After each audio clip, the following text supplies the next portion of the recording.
Dear brothers and sisters in the Lord, ప్రభునందు ప్రియమైన సహోదరి సహోదరులారా, today's verse for our meditation is taken from Matthew's Gospel, 5th chapter, verse 12. ఈ రోజు మన ధ్యానం కొరకు మత్తయి సువార్త 5వ అధ్యాయం 12వ వచనం నుండి తీసుకొనబడింది. Rejoice and be exceeding glad, for great is your reward in heaven. సంతోషించి ఆనందించుడి, పరలోకమందు మీ ఫలము అధికమగును.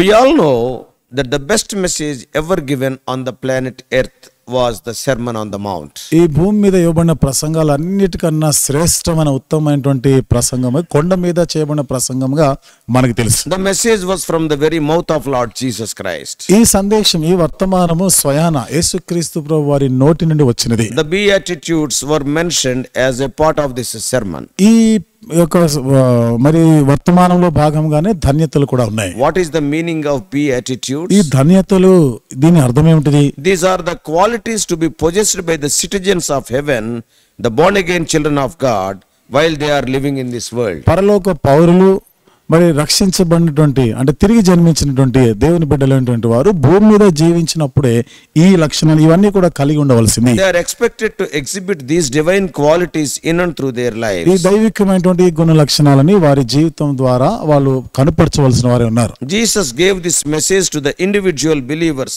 not to the unsaved world at large. యేసు ప్రభు వారు వ్యక్తిగతంగా విశ్వాసికి ఒక్కొక్క విశ్వాసికి ఇచ్చిన సందేశం, అంతేగాని అవిశ్వాసులైనటువంటి వారందరికీ కాదు. And almost all the epistles written later by Paul, Peter, John, etc. contain the aroma of the Sermon on the Mount. ఆ తర్వాత పౌలు గాని పేతురు గాని భక్తులు వీరు రాసిన ఈ పత్రికల్లో ఈ కొండ మీద చేయబడిన ప్రసంగంలో ఉన్నటువంటి ఈ సంగతులు ఒక సువాసనగా వారిలో కూడా రాయబడ్డాయి. The verse for our meditation today is a part of the 8th beatitude. నేటి దినము మన ధ్యానం కొరకున్నటువంటి ఈ వచనంలో ఉన్నటువంటి ఈ భాగము మరి 8వ ధన్యతలో ఉన్నటువంటిది. Matthew 5:11 and 12 mentions this beatitude. మత్తయి సువార్త 5వ అధ్యాయం 11, 12 వచనాల్లో ఈ ధన్యతల గురించి రాయబడ్డాయి. In verse 11, 11వ వచనం we read, ఇక్కడ మనం చూస్తాం, Blessed are ye when men shall revile you and persecute you and shall say all manner of evil against you falsely for my sake. నా నిమిత్తము జనులు మిమ్మును నిందించి హింసించి మీ మీద అబద్ధముగా చెడ్డ మాటలెల్లా పలుకున్నప్పుడు మీరు ధన్యులు. When we read this verse, ఈ వచనాన్ని మనం చదువుతున్నప్పుడు a basic question strikes our mind. ఒక ప్రాథమికమైన ప్రశ్న మన మనసులోకి వస్తుంది. That is, అదేంటిదంటే, why the men of this world revile and persecute or talk evil against a true Christian? ఎందుకని ఈ లోక సంబంధించిన ప్రజలు నిజమైనటువంటి క్రైస్తవుల గురించి చెడ్డగా మాట్లాడుతూ నిర్నిమిత్తంగా వారిని హింసిస్తారు? ఎందుకని? These worldly people won't talk against any other person. మరి ఈ లోక సంబంధులైనటువంటి వీరు మరి వేరే వారికి విరుద్ధంగా ఎప్పుడు మాట్లాడరు ఇట్లాంటివి. They neither revile nor persecute others. మరి వాళ్ళని నిందించడం, అపహాస్యం చేయడం, వాళ్ళని హింసించడం ఇలాంటివి చేయరు వాళ్ళు. Why only they target Christians? కేవలం క్రైస్తవుల పైన ఎందుకని దాడి చేస్తారు? If they revile and persecute or talk against the others who are not true Christians, నిజమైన క్రైస్తవులు కాని వారిని నిందించి అపహాస్యం చేసి వారిని హింసిస్తే the others won't stay quiet. మరి వాళ్ళు ఏ ఊరికే మౌనంగా ఉండరు. వాళ్ళు They will also adopt the same principle of tit for tat and respond likewise. వాళ్ళు కూడా వాళ్ళు చేసినట్టు చేస్తారు. అంటే కుక్క కాటుకు చెప్పు దెబ్బలాగా వాళ్ళు ప్రతిస్పందిస్తారు. The simple reason why the people of the world revile and persecute Christians is because the true Christians are different from those of the world in their thinking, their attitudes and their conduct. ఎందుకని లోక సంబంధులు కేవలం క్రైస్తవుల పైన ఈ దాడులు చేస్తూ నిందించి హింసిస్తూ ఉంటారు, చెడ్డ మాటలు పలుకుతారు? ఎందుకనగా ఈ దేవుని బిడ్డలు, ఈ క్రైస్తవులైన వారు లోక సంబంధమైన ప్రజలకి పూర్తిగా భిన్నంగా వారి మాట తీరు, వారి ప్రవర్తన అన్నిటిలో కూడా వాళ్ళు వేరుగా ఉంటారు. Our society is not friends with Lord Jesus Christ.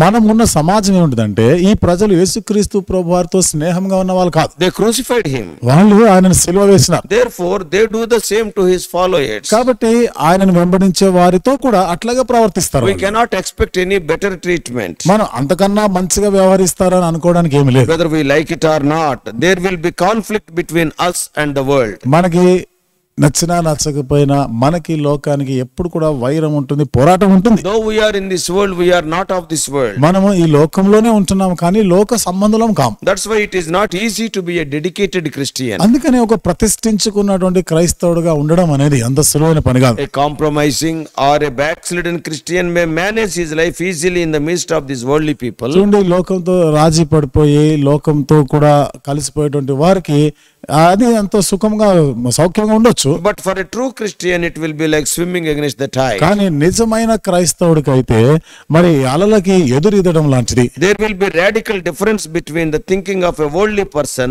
and that of a true Christian. లోక సంబంధమైన వ్యక్తి ఆలోచన విధానానికి నిజమైనటువంటి క్రైస్తవుడు ఆలోచన విధానానికి ఒక విప్లవాత్మకమైనటువంటి మార్పు ఉంటుంది. The world praises pride, not humility. లోకము ఎప్పుడు కూడా మరి ఆ గర్వంగా ఉన్న వారిని పొగుడుతా ఉంటుంది, అంతేగాని దీనులని పొగడదు. అది It is a sin-loving and sin-sick world. ఇది పాపమును ప్రేమించినటువంటి పాపభూయిష్టమైనటువంటి ప్రపంచం ఇది. The world is at war with God, while Lord Jesus Christ is seeking to reconcile the world with the Father. లోకము దేవునితో వైరంలో ఉంది. యేసుక్రీస్తు ప్రభువారేమో దేవునితో లోకాన్ని సంధి చేయాలి, సమాధాన పరచాలనుకుంటే లోకమేమో వైరంలో ఉంది. Jesus wants to make his enemies as his children. యేసు ప్రభువారేమో శత్రువులని తన పిల్లలుగా మార్చుకోవాలనుకున్నాడు. But the world says that sinner must be punished. కానీ లోకం ఏం చెప్తుంది? పాపి అయిన వాడు శిక్షించబడాల్సిందే. Lord Jesus says యేసుక్రీస్తు ప్రభువారు అన్నారు, sin must be punished and the sinner must be forgiven and saved. పాపము శిక్షించబడాలి కానీ పాపి రక్షించబడాలి అన్నాడు. And when he died on the cross, ఆయన శిలువ మీద మరణించినప్పుడు he became sin for us. మన కొరకై పాపముగా చేయబడ్డాడు. He is not a sinner for us, was made sin for us. మన కొరకు ఆయన పాపము చేయలే,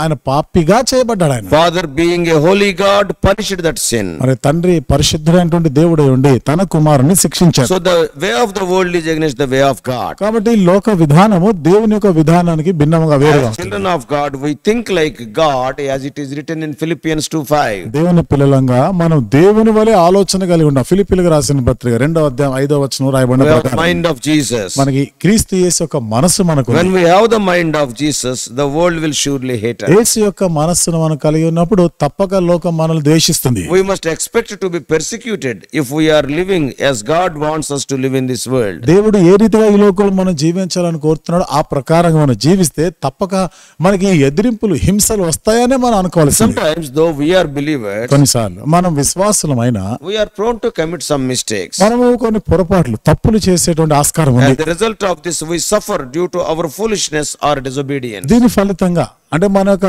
అవిధేయత, మన యొక్క బుద్ధిహీనతను బట్టి మనము ఈ బాధలు అనుభవిస్తాం. Here Jesus is not talking about such type of suffering because of our own failure. అయితే ఇక్కడ యేసు ప్రభువారు ఇలాంటి శ్రమలు, బాధల గురించి అంటే మన సొంత తప్పిదాలు, బుద్ధిహీనతను బట్టి చేసిన తప్పిదాల వలన వచ్చే ఆ బాధల గురించి కాదు చెప్పేది. The suffering mentioned in verses 11 and 12 is for his name's sake. 11, 12 వచనాలటువంటి ఆ శ్రమలు, ఆ బాధలు ఇవి ఆయన నామమును బట్టి కలిగేవి. దాని గురించి And మాట్లాడుతున్నాం. because of our faith and witnessing for Jesus. మరియు మన యొక్క విశ్వాసం క్రీస్తుని బట్టి, క్రీస్తు గురించిన సాక్ష్యం కలిగిన దాన్ని బట్టి. So 3 forms of trials are predicted for the followers of Christ in these verses. మరి ఈ వచనాల్లో క్రీస్తుని వెంబడించే వారికి 3 రకాల శ్రమల గురించి రాయబడింది. They are అవేమిటి అంటే railing, persecution and slandering. చూడండి, వాళ్ళని అపహాస్యం చేయడము, హింసించడము, వారి గురించి చెడ్డగా A మాట్లాడడం. Christian can expect opponents of the gospel to use every weapon at their disposal. కాబట్టి క్రైస్తవులు అనేటువంటి వారు ఈ సువార్తకు శత్రువులైన వారు ఇలాంటి ప్రతి ఆయుధాన్ని కూడా వాళ్ళు ఉపయోగిస్తారని అనుకోవాల్సింది. So ridicule includes using humor and mockery. ఈ అపహాస్యంలో వాళ్ళు చూడండి, వాళ్ళు హాస్యం చేస్తా ఉంటారు, ఎగతాళి చేస్తా ఉంటారు. Persecution includes physical and mental torture, even murder. హింసల్లో హింసించినప్పుడు చూడండి, వారు మానసికంగాను అలాగే భౌతికంగా కూడా వాళ్ళు హింసిస్తూ అంటే హత్య కూడా చేస్తారు. Slander is false accusations. చెడ్డగా మాట్లాడడం అంటే ఇవన్నీ కూడా అపనిందలు. ఇవన్నీ When we see the church history, సంఘం యొక్క చరిత్రను మనం చూస్తే we understand that it is written by the blood of the martyrs right from Stephen. ఇది స్టెఫను మొదలుకొని హతసాక్షుల రక్తంతో రాయబడిన చరిత్రగా మనకు Our అర్థమవుతుంది. response to such persecution must be rejoicing in the Lord, because he counted us worthy to suffer ridicule, persecution for his name's sake. అలాంటి హింసలకి మన స్పందన ఏమిటిది? మనం సంతోషించి ఆనందించాలి. ఎందుకనగా ఆయన నామమును బట్టి జనులు మనల్ని నిందించి, హింసించి, చెడ్డ మాటలు పలికినప్పుడు మనం యోగ్యులముగా ఎంచబడుతున్నాం. Speaking to church at Smyrna, God said, స్మరణలో ఉన్న సంఘం గురించి మాట్లాడుతూ దేవుడు చెప్పిన మాట, "Be thou faithful unto death." మరణం వరకు నమ్మకముగా So ఉండుము. we have to note that in all these things Christ suffered for us in the flesh. వీటన్నిటిలో కూడా క్రీస్తు మన కొరకై శరీరమందు బాధ అనుభవించాడు అనే సంగతి మనం గమనించాలి. So before I close, కాబట్టి ఇక నేను ముగించే ముందు let us remember that afflictions we experience in this life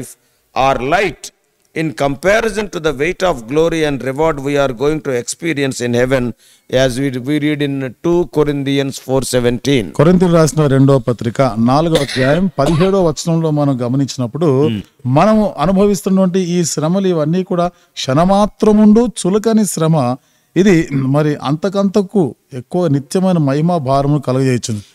May God grant us the needed patience to endure sufferings for his name's sake. ఆయన నామమును బట్టి శ్రమలు భరించడానికి అవసరమైనటువంటి ఓపిక సహనాన్ని దేవుడు మనకి దయచేయను గాక. Let us keep in view of the future eternal glory. భవిష్యత్తులో కలగబోయేటువంటి ఆ యొక్క నిత్యమైనటువంటి మహిమని మనం దృష్టిలో పెట్టుకొని జీవిస్తాం. May God bless you. దేవుడు మిమ్మల్ని దీవించును గాక. Shall we pray? ప్రార్థన చేసుకుందాం. Loving heavenly Father, ప్రేమగల మా పరలోక తండ్రి, we thank thee for the sermon on the mount. కొండ మీద ప్రసంగాన్ని బట్టి మీకు వందనాలు Thank చెల్లిస్తున్నాం. thee, O Lord, for revealing unto us what is going to happen to us. ఏమి జరగబోతుందో ప్రభా మాకు ఈమె బయలుపరిచినందుకే వందనాలు. Though you loved the world, God so loved the world, but the world rejected you. దేవా, నువ్వు లోకం ఎంతో ప్రేమించావు, దేవుడు లోకం ఎంతో ప్రేమించాడు, అయినా లోకం నిన్ను They తృణీకరించింది. crucified you. దేవా, వాళ్ళు నిన్ను సిలువ వేసిన Being your followers, we also will face the same treatment. ప్రభా, మరి నేను వెంబడించే వారముగా మాతో కూడా అట్లాగే వ్యవహరిస్తారు వాళ్ళు. O Lord, when the people, O Lord, revile us, or persecute us, or slander us,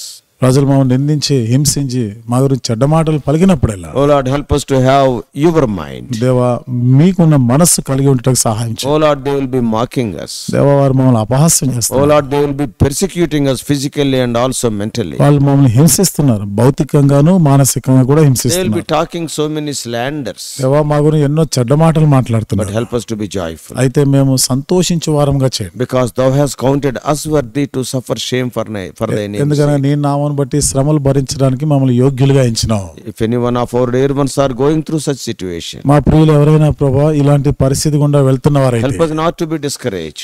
ఏమాత్రం కూడా వారు నిరాశ పడకుండా One day సహాయం the చేయండి. glory they are going to enjoy is far greater than the sufferings what we are facing today. ఒక దినాన ప్రభా వారు పొందబోయేటువంటి ఆ నిత్య మహిమని ప్రభా దృష్టిలో పెట్టుకుంటే ఇప్పుడు ప్రభా వారు ఎదుర్కొన్న శ్రమలు ఎన్నదగినవి కావు. Keep our eyes on the future glory. మా దృష్టి, మా చూపు ఆ భవిష్యత్తు మహిమ పైన ఉంచండి. Help us to meditate these things throughout this day. ఈ దినమంతా కూడా ఈ సంగతులని ధ్యానం చేయటకు సహాయం We చేయండి. do pray in the mighty name of our Lord and Savior Jesus Christ. మా ప్రభువును మా రక్షకుడైన యేసుక్రీస్తు వారి శక్తిగల నామములో ప్రార్థించి వేడుకుంటున్నాము తండ్రి. Amen. ఆమేన్.